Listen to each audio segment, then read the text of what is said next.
Hello, thank you very much. Allow me to make several observations. First of all, whoever who made that decision to launch the war of aggression against Iran on February the 28th, if they didn't anticipate that that war started on February the 28th, would cause the closure of the Strait of Hormuz, they have completely committed dereliction of their duties. They should have anticipated, and they should have taken that into consideration before they launched the war against Iran.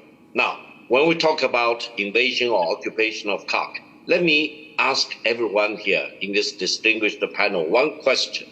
Now, if we call sending troops to attack or occupy Khark Island as a major escalation of the war right now involving Iran, let me make my personal observation first. The United States will be damned if it does the escalation, and the United States will be damned if it does not do the escalation. Why? Now, if anyone anticipates, once they send the troops onto the island, Iran will collapse or Iran will not be launching attack on the soldiers occupying the island, it is delusion. You do not understand how the Iranian mind works. I think if we reach that point, Iran will do whatever it takes to bomb out the troops stationed on the Khark Island. And then what? Then what can the United States do? They further escalate? To what point? And what are the restraining factors preventing the United States from further escalating from that?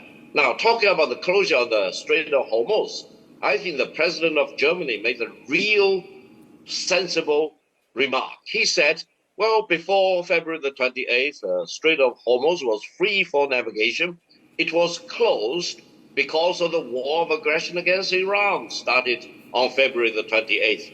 Therefore, he said, and I completely agree with the president of Germany, the best way to free up the Strait of Hormuz is to stop the war right away. The United States and Israel should stop the war right away. Yeah, and do you believe, Mr. Gao, that expansionism at this point of time is particularly damaging to world peace? I think we all need to listen to what His Holiness the Pope said. He said, whoever who launches a war of aggression against another country, and he said country, will not get the blessing from God. And their prayer Then explain to me how it is possible that the hundreds and hundreds of missiles and attack drones that have gone into Israel, how is it possible what this war is all about? Israel has attacked Iran. Of aggression against a sovereign nation, a member of the United Nations. And this is in violation of the United Nations Charter. It is in violation of international law. This is a war of injustice. If we do not agree on this one, then there will be no point for our discussion.